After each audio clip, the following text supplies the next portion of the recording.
Bismillahirrahmanirrahim. Assalamualaikum warahmatullahi wabarakatuh. Alhamdulillah, hamdan katsiran tayyiban mubarakan fih. Asyhadu an la ilaha illallah wahdahu la syarika lah, iqraran bihi wa tauhida. Wa asyhadu anna nabiyyana Muhammadan abduhu wa rasuluh sallallahu alaihi wa ala alihi wa ashabihi wa sallama tasliman katsira. Amma ba'd. Ikhwani fillah, rahimani wa rahimakumullah.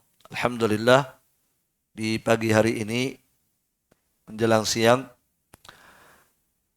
dengan izin Allah subhanahu wa ta'ala, dengan nikmat Allah subhanahu wa ta'ala, kita bisa kembali berkumpul di rumah Allah ini untuk melanjutkan kajian kita membahas kitab Riyadhus Shalihin, bab fi bayani kasrati turuqil khair, penjelasan tentang banyaknya jalan-jalan kebaikan.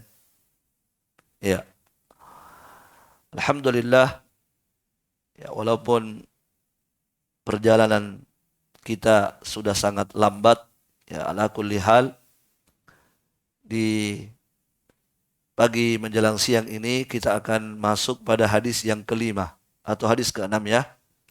Hadis keenam. Taib. Kata penulis Al-Imam An-Nawawi rahimahullah, as-sadis, hadis yang keenam, an Abi Hurairah radhiyallahu anhu qala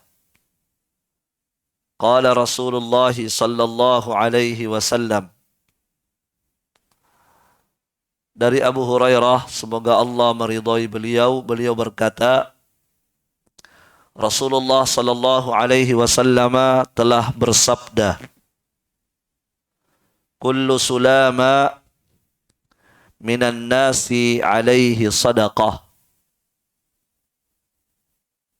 Setiap persendian dari manusia, ya, setiap persendian dari manusia itu hendaknya bersedekah. Kulla yaumin tatlu'u fihi syamsu. Setiap hari saat matahari terbit. Iya. Ini kurang lebih sama dengan hadis sebelumnya, ya. Ya, di mana Nabi kita Muhammad sallallahu alaihi wasallam menjelaskan bahwa setiap manusia, terutama orang-orang yang beriman,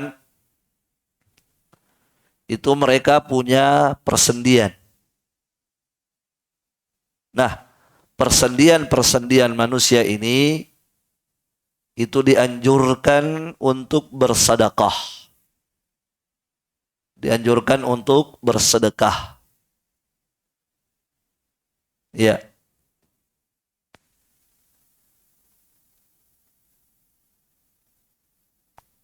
Berapa kali dianjurkan bersedekah? Ya. Apakah dalam setiap bulan atau setiap pekan atau sekali seumur hidup? Nabi di sini mengatakan kulla yaum, setiap hari. Jadi kita punya persendian tulang atau ruas-ruas tulang ini. Sebagian ulama ada yang memaknai sulama tulang, ya, ada. Ada yang mengatakan tulang, ada yang mengatakan ruas-ruasnya, persendiannya. Nah, ikhwani fillah, Nabi mengatakan bahwa setiap persendian kita itu diharuskan untuk bersedekah. Kapan diharuskan? Setiap hari. Ya. Dan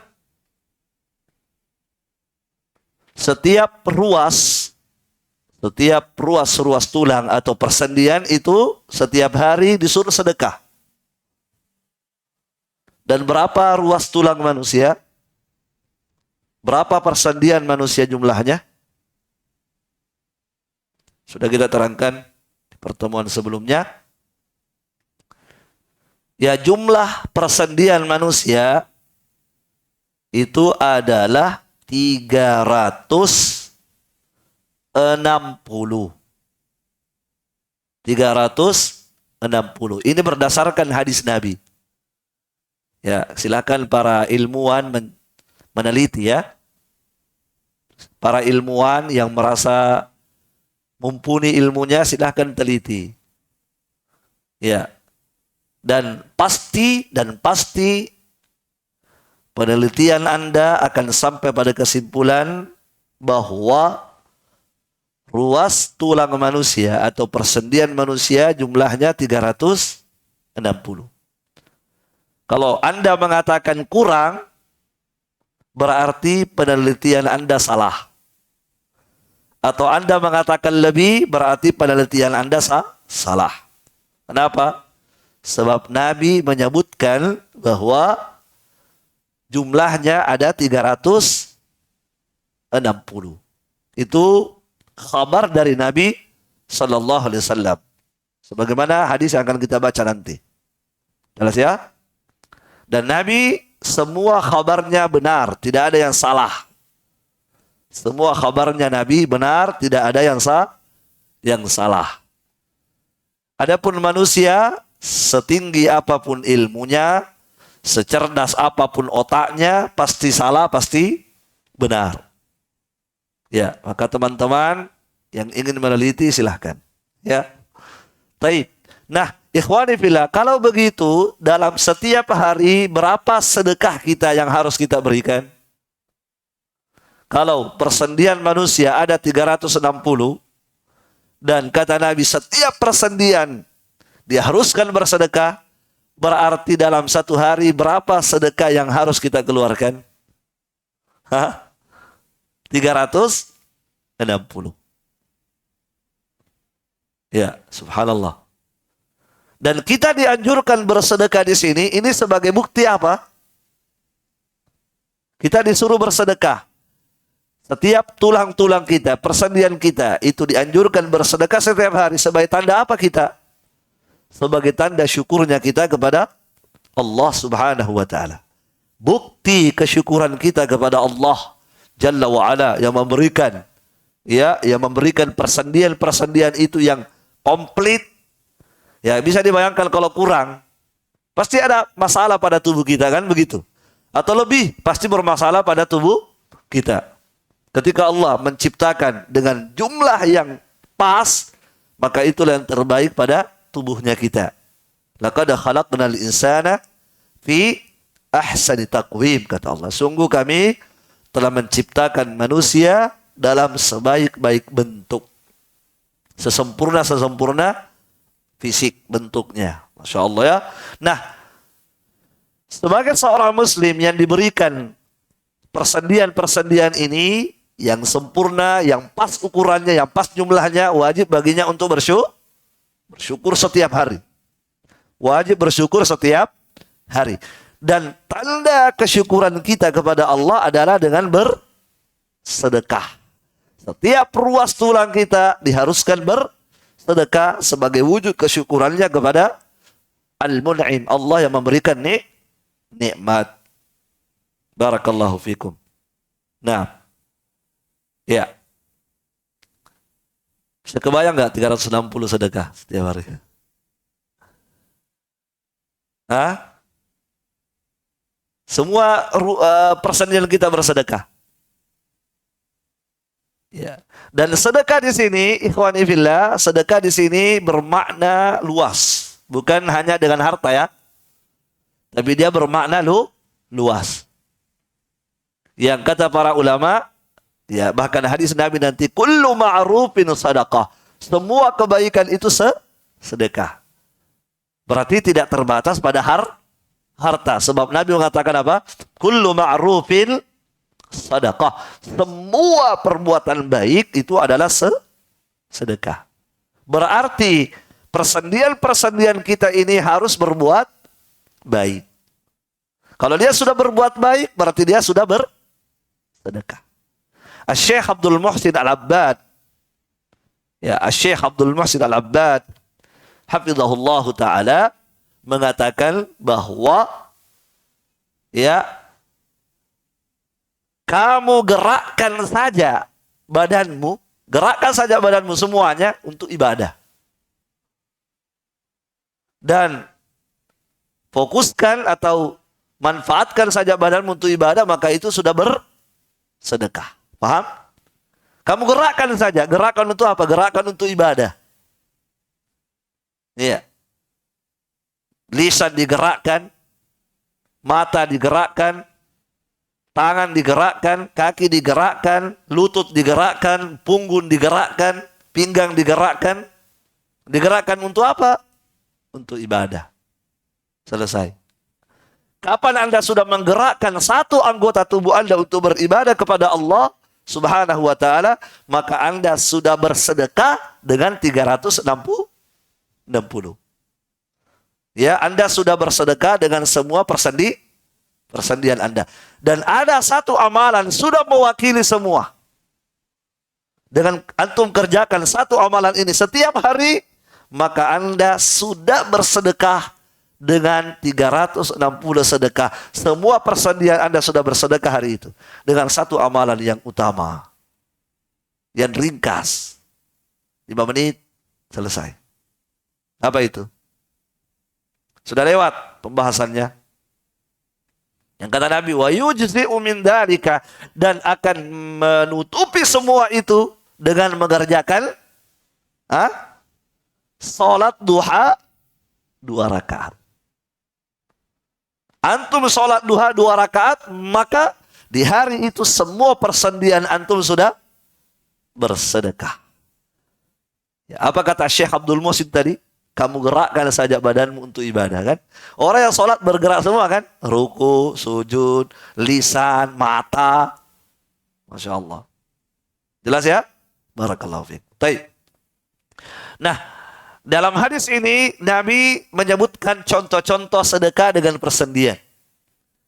Kalau pada hadis sebelumnya sedekahnya di sini itu kembali kepada dirinya sendiri. Kalau ini sekarang di hadis ini kembali manfaatnya kepada orang lain, bukan hanya pada dirinya sendiri, tapi juga untuk orang lain. Kata Nabi sallallahu alaihi wasallam, ta'dilu bainal itsnaini sadaqah. Kamu mendamaikan 2 orang yang bertikai, itu adalah sedekah. Kamu damaikan 2 orang yang bertikai adalah sedekah. Jelas ya? Berarti di antara jalan-jalan kebaikan itu adalah mendamaikan 2 orang yang bertikai. Apa pembahasan kita? Banyaknya jalan-jalan kebaikan. Nah, di antara jalan kebaikan itu, di antara macamnya kebaikan itu, jenis kebaikan itu adalah mendamaikan 2 orang yang bertikai. Dan mendamaikan 2 orang yang bertikai itu termasuk sedekah. Paham? Baik. Ini yang pertama yang Nabi sebutkan dalam hadis ini. Mendamaikan 2 orang yang bertikai. Barakallahu fikum. Dan mendamaikan 2 orang yang bertikai, ya, ini adalah seafdol amalan. Seafdol amalan. Ya. Bahkan Nabi SAW itu sampai mengatakan dalam sebuah hadis, ala ukhbirukum bi afdal min darajatis siyami was salati was sadaqah. Maukah aku beritahukan kepada kalian amalan yang lebih afdal, derajatnya lebih tinggi, lebih afdal daripada berpuasa, maksudnya puasa sunnah ya, daripada sholat sunnah, dan dari sedekah dengan harta. Apa kata Nabi? Maukah aku beritahukan kepada kalian sebuah amalan? Amalan ini lebih afdol derajatnya daripada puasa sunnah, daripada sholat sunnah, daripada sedekah sunnah. Maka para sahabat mengatakan, bala ya Rasulullah, betul ya Rasulullah, benar. Apa kata Nabi? Islahu datil bain. Adalah kamu mendamaikan, memperbaiki hubungan dua orang yang bertikai. Masya Allah. Ya, memperbaiki hubungan dua orang yang bertikai. Dan kata Nabi, wa fasadu datil baini al-hariqah, dan merusak dua hubungan orang yang bersaudara, merusaknya ini adalah haliqah. Haliqah. Haliqah artinya apa? Pencukur habis, penggundul. Ya, pisau cukur itu kalau dia dipakai menggundul rambut itu namanya haliqah. Menggundul sesuatu. Tetapi di sini yang digundul bukan rambut, tetapi yang digundul adalah agamanya. Artinya orang yang suka merusak hubungan orang lain, maka dia telah merusak agamanya sendiri. Merusak agamanya orang, merusak juga agama dia. Ya, menunjukkan ikhwani fillah, ya, amalan ini luar biasa. Ya, menjadikan dua orang itu yang berkelahi, yang bertengkar, yang bertikai, bercekcok dan seterusnya, kemudian didamaikan. Ini luar biasa. Nabi tadi mengatakan apa? Amalan ini lebih afdol derajatnya daripada puasa, sedekah dan salat. Taib, ikhwani fillah rahimani wa rahimakumullah. Ya, bahkan dalam Al-Qur'an Allah Subhanahu wa taala menjanjikan pahala besar. Allah mengatakan dalam Al-Quran, pada orang yang mendamaikan dua orang bertikai karena mengharap wajah Allah, mengikhlas karena Allah, bukan karena dunia yang dia inginkan. Dia damaikan dua orang karena dunia, bukan, tetapi dia mengharapkan wajah Allah. Kata Allah Subhanahu wa taala, "Wa may yaf'al dzalika ibtigha'a mardatillah", siapa yang melakukan itu karena mengharapkan ridha Allah, fasawfa nu'tihi ajran 'azima, maka kelak di hari kiamat kami akan memberikan kepadanya pahala yang sangat besar. Kami akan memberikan pahala kepadanya dengan pahala yang sangat besar. Ya. Ikhwani fillah rahimani wa rahimakumullah. Ya, mendamaikan dua orang yang bertikai ini adalah perintah agama kita ya. Allah berfirman dalam Al-Quran, innamal mu'minuna ikhwah fa aslihu baina akhawaikum. Sesungguhnya orang-orang yang beriman itu bersaudara. Maka apa kata Allah? Kalau terjadi masalah di antara mereka, apa perintahnya kita? Aslihu, perbaiki hubungan mereka. Bukan merusak ya.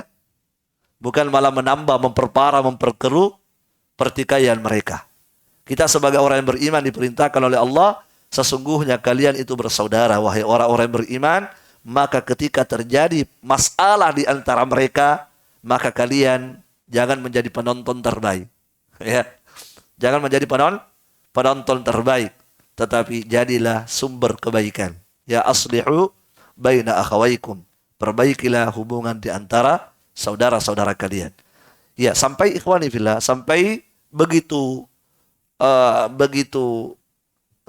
ditekankannya amalan ini, sampai itu boleh berbohong. Ya kan? Sampai ditekankannya, sampai pentingnya mendamaikan dua orang yang bertikai. Itu sampai boleh berbohong. Bayangkan, bohong itu kan dosa besar. Tapi di kondisi mendamaikan dua orang yang bertikai, apalagi kalau tidak didamaikan bisa terjadi pertumpahan darah, maka di kondisi itu Anda boleh berbohong. Boleh. Dihalalkan bagi itu untuk berbohong. Ya. Ada 3 kondisi boleh seseorang berbohong. Karena ada maslahatnya. Maslahatnya lebih besar daripada mudaratnya. Betul berbohong bermudarat ya. Tetapi di kondisi ada maslahatnya besar, maka saat itu Allah bolehkan. Allah bolehkan. Yang pertama kata Nabi sallallahu alaihi wasallam ketika dalam peperangan al-harb. Ketika dalam peperangan. Ya. Ketika perang ya. Ya, misalnya dia menggambarkan besok kami akan menyerang kalian untuk menakut-nakuti, padahal tidak. bahwa kami punya kekuatan segini. Padahal tidak. Dalam peperangan boleh tipu muslihat. Paham? Yang kedua kata Nabi SAW boleh berbohong adalah wa hadithu ar-rajuli limra'atihi wal mar'atu ma'a zawjiha, yaitu omongan suami kepada istrinya atau sebaliknya istrinya ngomong kepada suaminya tapi bohong. Untuk apa? Supaya hubungan yang tadinya kurang baik bisa menjadi lebih baik. Misalnya gini ya. Seorang misalnya suami karena ingin menyenangkan hati istrinya, dilihat istrinya ini kayak kurang suka sama dia dan seterusnya. Nah, ya. Maka sang suami misalnya berkata, dia mengatakan misalnya apa panggilannya kepada istri? Misalnya dia panggil, "Adek, kamu cantik sekali." Padahal istrinya jelek sekali ya. Bohong kan? Bohong. Ya. Tapi kenapa dia sampai kemudian berbohong seperti itu? Karena mungkin kondisi istri saat itu minder dengan fisiknya. Dia tidak punya semangat hidup misalnya. Bahkan ingin bunuh diri misalnya kan. Saya punya fisik tidak baik, apalagi sampai kecelakaan misalnya. Tiba-tiba fisiknya jadi jelek, sehingga dia ingin menjudahi hidupnya. Ya kan? Maka kemudian sang suami memberikan hiburan kepada istrinya, "Dek, kamu yang terbaik. Kamu cantik, kamu begini. Saya sayang sama kamu." Padahal dia tidak suka sebenarnya. Tapi dia bersabar. Mengharap pahala dari Allah Subhanahu wa ta'ala. Ya, mungkin ada istri tidak pandai masak. Setiap masak pasti selalu keasinan. Gimana tidak asin? Nah, 1 liter garamnya. Iya. Selalu bermasalah kalau dia memasak. Dan memang tidak pandai masak. Kenapa? Sebab dari kecil tidak pernah dibiasakan masak oleh orang tuanya. Selalu jajan di luar. Ya, sehingga masak air panas saja tidak bisa. Ya. Nah, ketika dia nikah, dia tidak pandai masak. Ya. Maka karena tidak pandai masak, akhirnya apa? Akhirnya mungkin dia kurang melayani suaminya dari sisi dapurnya. Karena dia tidak pede dengan masakannya kan? Maka sang suami apa? Mengatakan, "Masya Allah, enaknya masakan tak." Padahal ini alisnya suaminya ini sudah naik. Dah, jenah. Ya, asin sekali. Ya kan? Tapi dia berusaha memberikan semangat kepada istrinya. "Masya Allah, Dek, hari ini masakanmu mantap sekali. Rasa garam." Ya. Ya, atau bikin teh misalnya, Masya Allah. Bikin teh 1 gelas sedang, kemudian dimasukkan gula 2 sendok. Kemudian tambah sari manis. Masya Allah ya. Tambah susu lagi. Luar biasa. Nah, itu bukan luar biasa, luar binasa namanya. Baik. Ya. Coba kalau suami tidak bijak, misalnya. Suami harusnya lebih bijak ya. Misalnya dia tahu bahwa ini anak memang seperti itu kesan modelnya. Maka bagaimana dibangkitkan ya, itu istri dibangun karakternya ya. Ya, diberikan pujian. Walaupun sebenarnya tidak seperti itu kondisinya. Ini boleh ya. Bohong seperti itu boleh. Ya. Atau misalnya gini. Ya. Ada misalnya ada seorang istri misalnya dilihat ngobrol dengan laki-laki lain. Ngobrol dengan laki-laki lain. Walaupun ngobrolnya hanya biasa. Tapi saya tidak boleh ya. Tapi kalau terjadi namanya orang awam yang tidak ngerti agama ngobrol dengan laki-laki lain. Dan suaminya ini pencemburu sekali.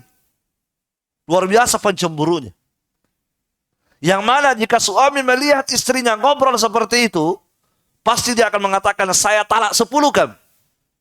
Kalau kita talak 3, talak 10. Kecemburuan yang luar biasa. Nah, Ya, ikhwani fillah rahimani wa rahimakumullah. Kemudian ternyata ada yang melapor. Ada yang melapor ya. Dia tahu ini suaminya ini sangat pencemburu kepada istrinya. Dan kebetulan yang melapor ini adalah mantannya itu perempuan. Mantannya istrinya. Dia ingin merusak hubungan mereka berdua supaya dia bisa nikahi istrinya. Supaya diceraikan nanti sama suaminya. Datanglah dia ke suaminya. Istrimu ada di sana selingkuh. Bohong dia kan? Bohong. Ya. Maka seandainya saya ada di situ, saya memperbaiki hubungan mereka. Dan saya tahu bahwa istrinya tidak selingkuh ya. Nah, cuma dia ngobrol biasa memang, ya harusnya tidak. Kecuali ada hajat boleh, kalau ada hajat boleh. Maka saya berkata kepada si fulan tadi bahwa istrimu jangan kau percaya sama dia. Tidak benar itu. Istrimu tadi tidak ngobrol loh. Nah, padahal dia ngobrol. Saya bohong kan? Saya bohong. Tapi tujuan saya berbohong untuk apa?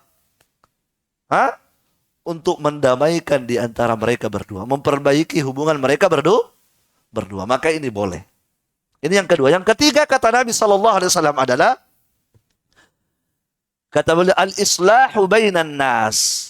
Mendamaikan di antara manusia yang bertikai. Ini boleh.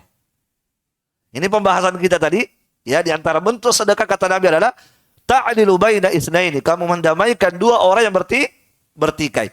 Begitu pentingnya seseorang mendamaikan, memperbaiki hubungan dua orang yang berselisih, sampai dalam Islam dibolehkan berbohong demi kebaikan mereka berdua.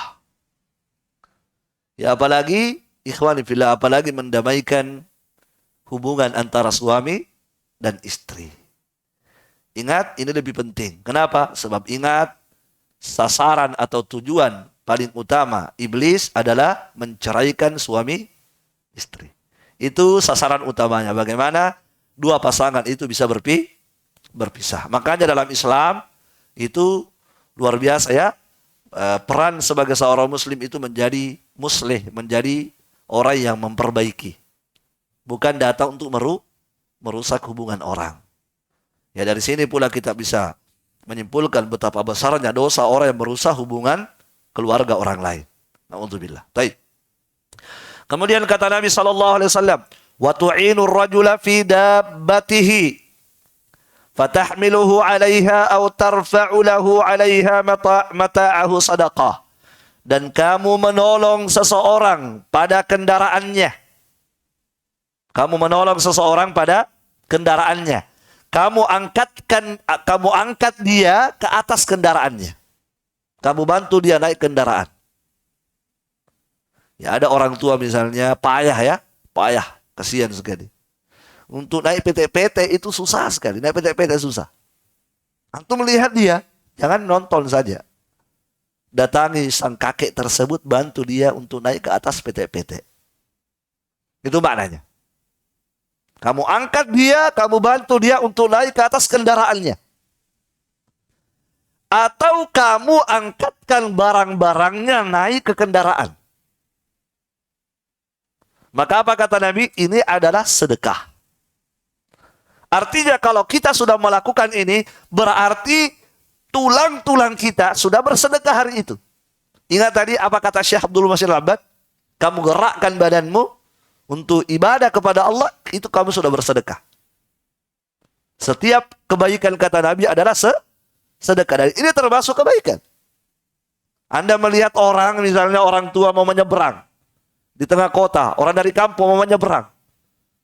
Ditunggu sampai mobil tidak ada, tidak jadi-jadi nyeberang. Dia di tengah kota mau menyeberang ya, orang tua, orang dari kampung. Biasanya mereka itu menunggu sampai tidak ada mobil.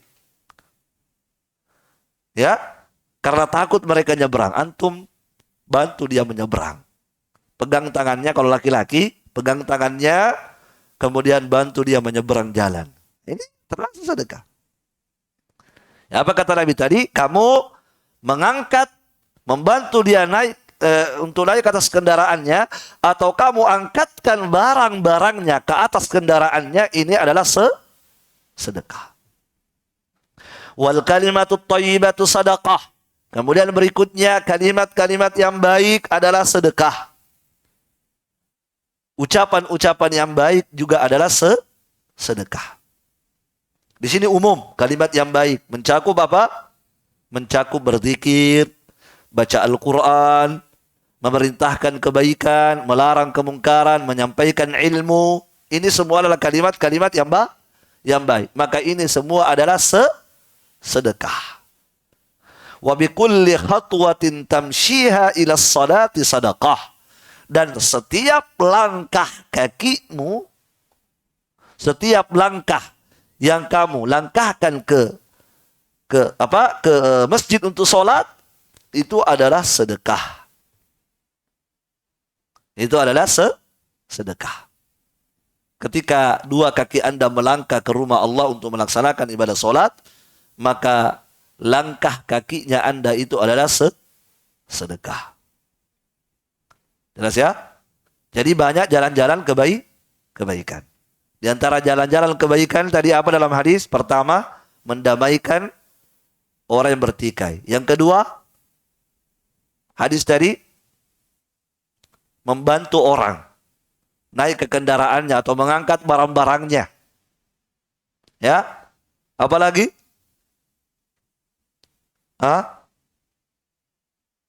Apalagi dalam hadis tadi? Ucapan-ucapan yang baik. Mencakup baca Al-Quran, berzikir, berdakwah, menyampaikan ilmu. Atau kalimat-kalimat yang menyenangkan hati saudara, itu juga sedekah. Ya. Kemudian berjalan ke masjid. Berjalan ke masjid, ya belum sholatnya, berjalannya. Berjalannya kita ke masjid, itu adalah sedekah. Ya. Kemudian, ya, bukan hanya sedekah, tapi luar biasa itu. Jalan kaki ke masjid. Ya. Nabi pernah mengatakan, man tatahhara fi baitihi, siapa yang bersuci di rumahnya, berwudu memang di rumah, thumma masya ila baitin min buyutillah. Kemudian dia berjalan ke rumah Allah untuk sholat. Dia faridatan min faraidillah, untuk menunaikan kewajibannya kepada Allah, maka kanat khutwatahu, maka langkah-langkah kakinya ke masjid, ihdaha, yang satu tahuttu khati'ah, menggugurkan satu dosa, wal ukhra tarfa'u darajah, yang satunya lagi mengangkat satu derajatnya di hari kiamat. Oleh karena itu orang yang paling besar pahalanya, yang paling banyak langkah kakinya, yang paling banyak dosanya digugurkan adalah orang yang paling banyak langkah kakinya ke masjid. Yang paling tinggi derajatnya adalah orang yang paling banyak langkah kakinya ke masjid. Makanya ada sebagian salaf itu kalau dekat rumahnya dari masjid, mereka memperpendek langkah kakinya. Mereka siasati, Masya Allah. Yang dekat rumahnya dari masjid itu supaya meraih pahala besar, meraih derajat yang tinggi, maka mereka perpendek langkah kakinya. Ya, yang jauh rumahnya dari masjid, mereka tidak mau pindah. Nanti akan ada hadis di sini ya, ada seorang sahabat dari Bani Salamah, itu jauh sekali rumahnya sampai disarankan beli kendaraan supaya bisa berkendara ke masjid. Apa kata sahabat itu? Saya tidak mau. Kenapa? Karena saya ingin pergiku ke masjid dan pulangku ke masjid, langkah-langkah kakiku ditulis pahala oleh Allah subhanahu wa ta'ala.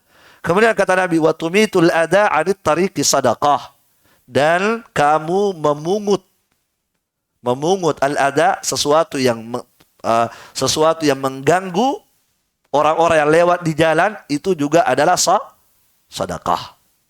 Menyingkirkan, mengambil sesuatu yang ada di tengah jalan yang mengganggu pengguna jalan, itu juga adalah sedekah, kata Nabi sallallahu alaihi wasallam. Muttafaqun alaih.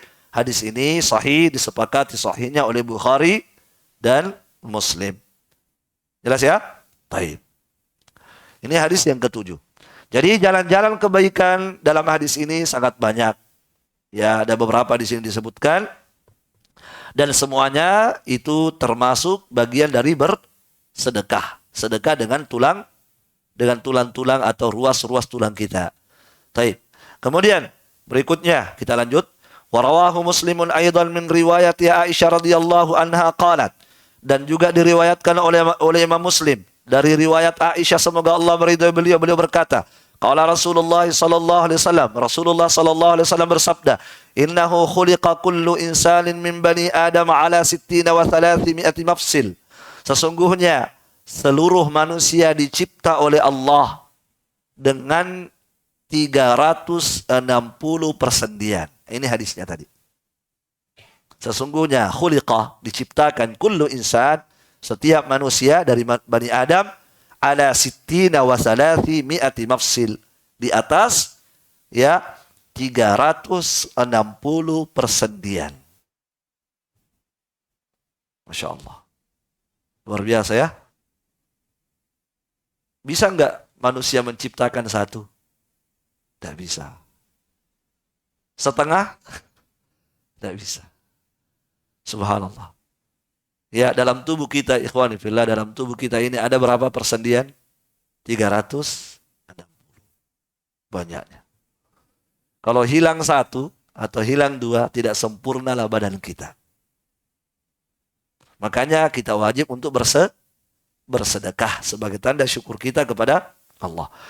Maka kata Nabi, faman kabbarallaha wa hamidallah, maka siapa yang bertakbir, membesarkan Allah, mengucapkan Allahu Akbar, wa hamidallah, memuji Allah, mengucapkan alhamdulillah, wa hallalallah, mengucapkan tahlil la ilaha illallah, wa sabbahallah, ya, mengucapkan tasbih subhanallah, wa astaghfarallah, mengucapkan istighfar astaghfirullah, wa azala hajaran an tariqin nasi, dan menyingkirkan batu dari jalannya manusia, au syauka, atau duri atau paku, au adman, atau tulang dari jalannya manusia, au amrin bima'rufin, atau memerintahkan kebaikan, au nahaan mungkarin, atau melarang kemungkaran, maka dia telah bersedekah dengan 360. Fa illahu yumsi yauma idzin, dan sesungguhnya dia di hari itu qad zahzaha nafsahu 'anil nari, dan dia di hari itu telah menjauhkan dirinya dari neraka. Dia di hari itu telah menjauhkan dirinya dari neraka. Apa amalannya tadi dalam hadis? Bertakbir. Apa lagi? Bertahmid, bertahlil, bertasbih, dan beristighfar. Berzikir. Dan sudah kita sebutkan bahwa ahabbul kalami ilallah arba'. Kalimat atau zikir yang paling dicintai oleh Allah 4. Subhanallah, alhamdulillah, wa la ilaha illallah, wallahu akbar. Terserah, kata Nabi, kamu ingin mulai dari mana. Walaupun tidak sesuai susunan dari Nabi, yang penting 4 kalimat ini sangat dicintai oleh Allah subhanahu wa ta'ala. Ternyata apa kata Nabi? Siapa yang mengamalkan ini, ditambah istighfarnya tadi, maka di hari itu dia telah membebaskan dirinya dari api neraka. Ya, ditambah lagi apa tadi dalam hadis itu? Dia singkirkan batu yang ada di jalan, atau duri atau paku yang ada di jalan, atau tulang-tulang yang ada di jalan, yang intinya segala sesuatu yang bisa menghambat pengguna jalan, maka kita sebagai seorang muslim ya berkewajiban untuk menyingkirkannya dari jalanannya manusia. Baik. Ya, ini mungkin yang bisa kita sampaikan. Telat sekali ya. Kita baru masuk di hadis ke-6. Baik. Insyaallah taala di pertemuan berikutnya, mungkin besok pertemuan terakhir. Besok hari keberapa? 8. Hari ke-20 saya ke Polmas. Berarti besok hari ke-19 ya. Ya, berarti hari ke-20 sudah libur. Berarti besok pertemuan terakhir. Insyaallah besok kita ambil berapa hadis? Agak cepat besok ya. Insyaallah taala. Baik. Naktafi bihadza, subhanakallahumma bihamdik, asyhadu an la ilaha illa anta, astaghfiruka wa atubu ilaik. Assalamualaikum warahmatullahi wabarakatuh.